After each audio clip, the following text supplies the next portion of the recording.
welcome back guys, this is OddOneGaming coming at you with another Raid Shadow Legends video. So today I'm going to show you how I used to have my Ninja Bateater team. The reason why I'm doing this, even though I know there's already some videos on YouTube about this, is one, I cannot find it on Deadwood Jedi. Like I've looked, maybe I didn't look in the right place to like have the exact speeds for whenever I'm doing takeovers on streams, because that's most of the things that I do on my Twitch streams, which if you like to check me out, there's gonna be a link down in the description. And the second one is because I want to not always have to go and search on YouTube for like the Bateater on Scratch's YouTube or somebody else's.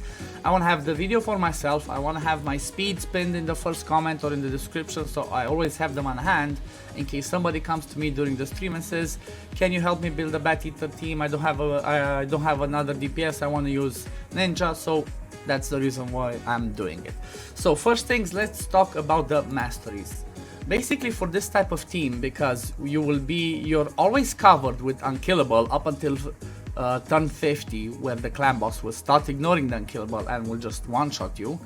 You care to have Masteries that give you lifesteal. So let's look at, for example, this Bateater. So you want to get the crit rate, crit damage mastery. You want to take the Grim Resolve because you're gonna be under 50% HP most of the time, so this extra 5% damage will count for a lot. You 100% want to take Life Drinker because this 5% damage, 5% heal that you do from the damage is a lot, because you're gonna be proccing War Master most of the time, which deals 60%, has a 60% chance to do like a 10% damage, which is not exactly 10% of the clan boss's damage, but it's a big chunk that helps you heal up. Then you just go down this line for extra damage on the A1.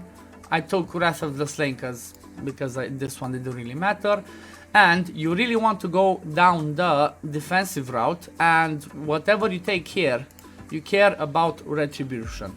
The reason why Retribution is so important is because it says this one. It says has a 50% chance of to counterattack when this champion loses 25% of their max HP or more from a single skill. So basically every time the clan boss does an AoE or does the stun, you have a chance to counterattack and proc that War Master again.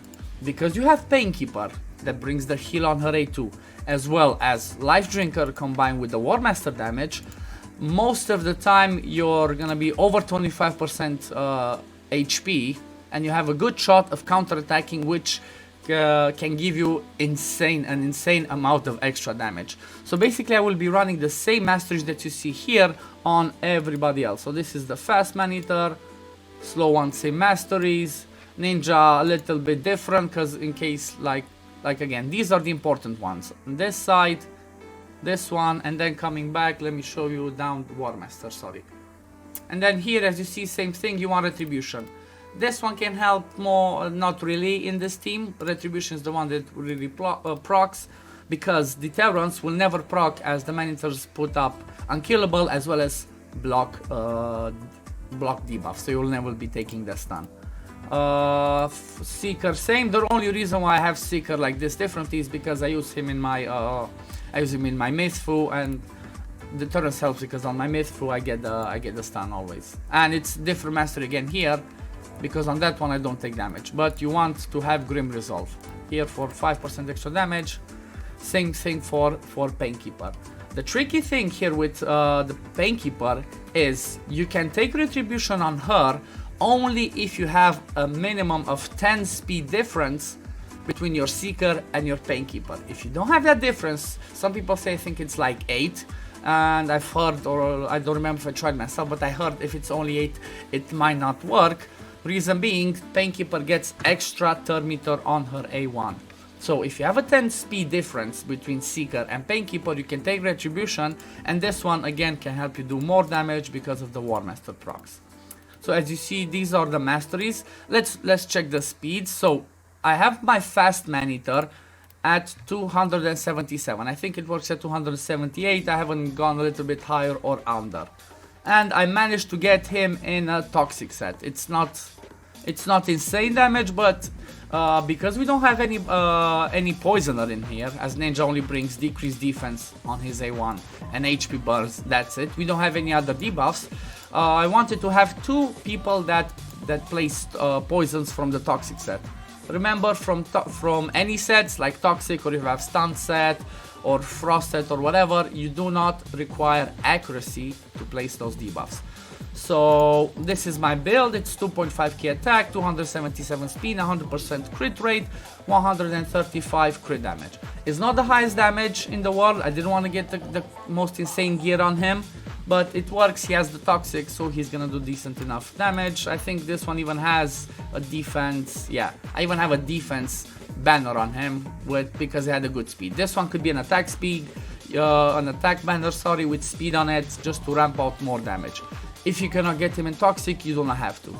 You only care about making sure he hits that 277 speed. On the slow Maneater, because I already have a Toxic set here, I just built in random sets, 2.8k attack, 248 speed. You want him to be over 247 speed because of this Bateater with Ninja. The same reason why you want the fast Maneater to be 277. You cannot have him at 265 like the normal Bateater because of his extra because of the turn meter that he gains from his A1.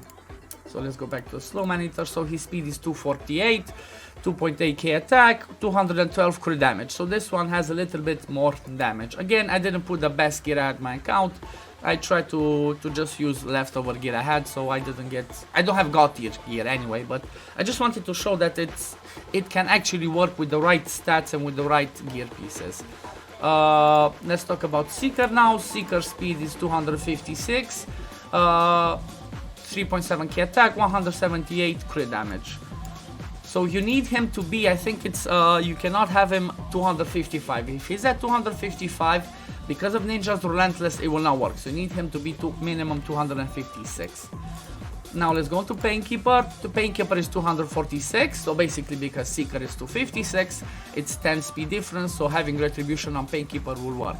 2.4k attack, 2.3k defense, 170 crit damage. She's again in Toxic. I didn't focus that much to get the craziest stuff on her. Again, I used leftover gear. Mostly on her, you would try to focus, like if you're using Hell Hades Optimizer, when you put to optimize for damage, try to select it to optimize for the A1. The reason being, she uses the A1 more than the A2 because of the Retribution Mastery. So she does A1 and A2, like she would mostly do the A1 anyway, but she will do it even more because of the Retribution Mastery, which makes her counterattack with the A1, with the default skill. So let's check her speed again. So 246 speed, and Seeker was, like I said, 256. And now the main event, if I'm not mistaken, I've tested this myself and I've talked with a few people, the best damage dealer, like the person himself, for a Bateater Ninja, is Ninja, sorry. So I tried it with Draco, somebody else tried it with Draco, we tried it with Jintoro, with other, like Fane, everybody else.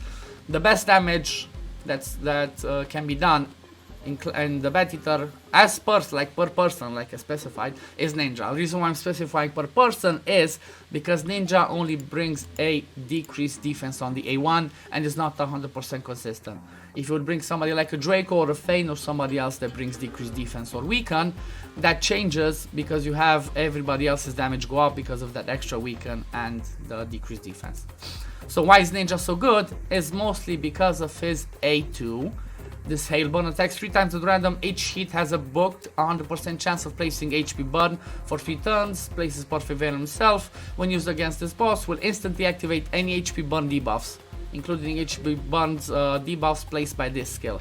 So basically what he does, he explodes the HP burn. So attacks 3 times. If you already have an HP burn there, he explodes it once.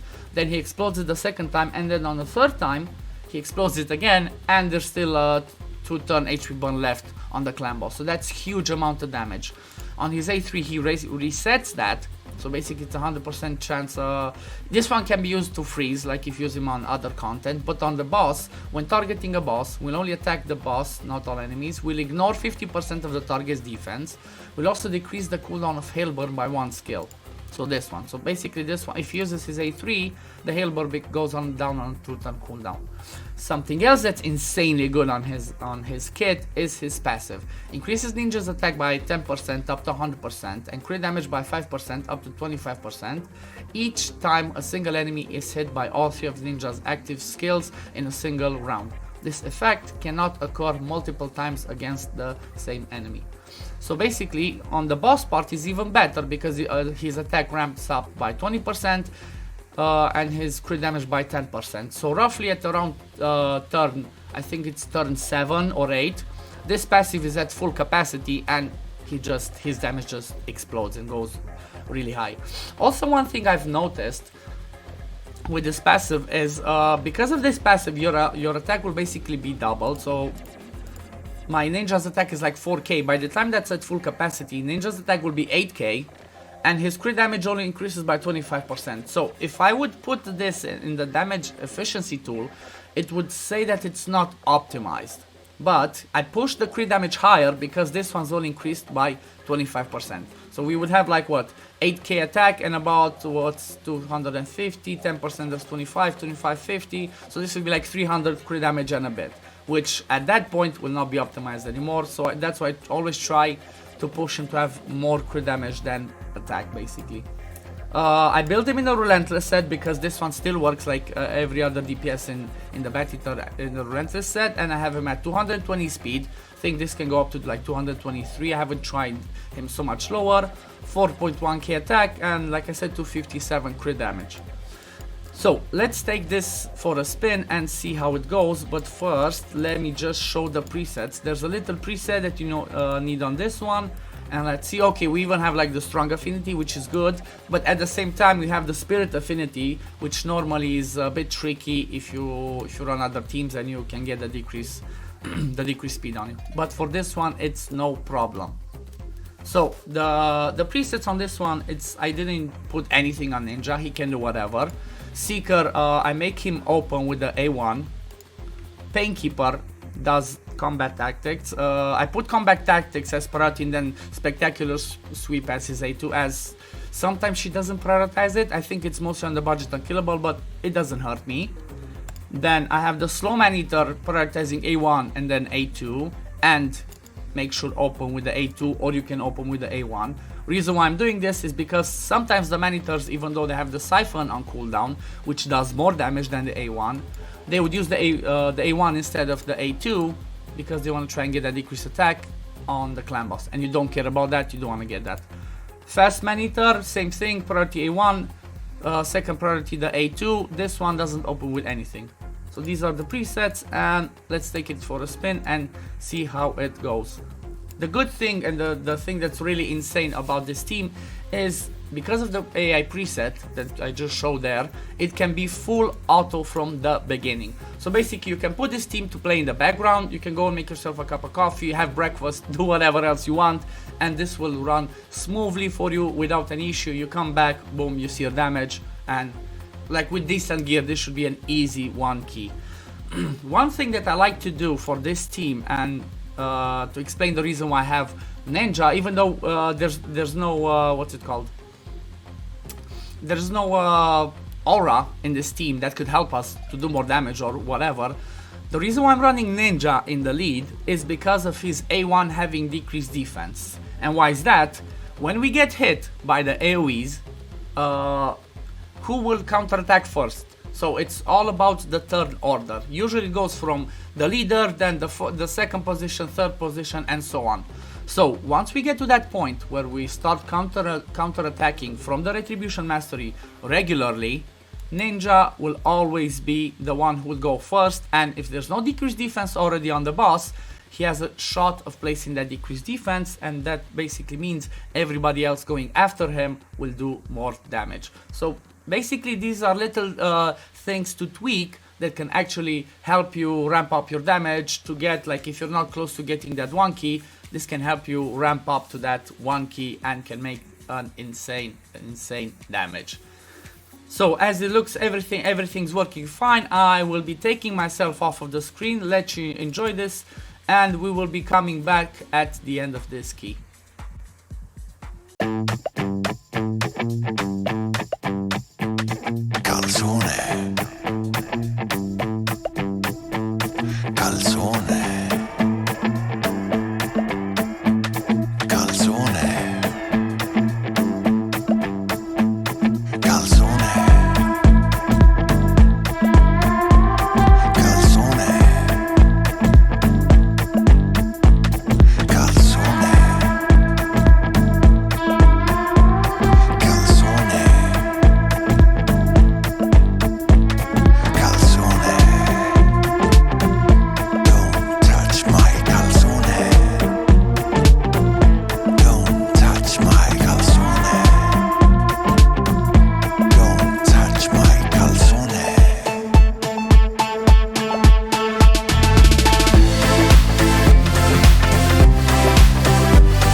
Guys, I'm back.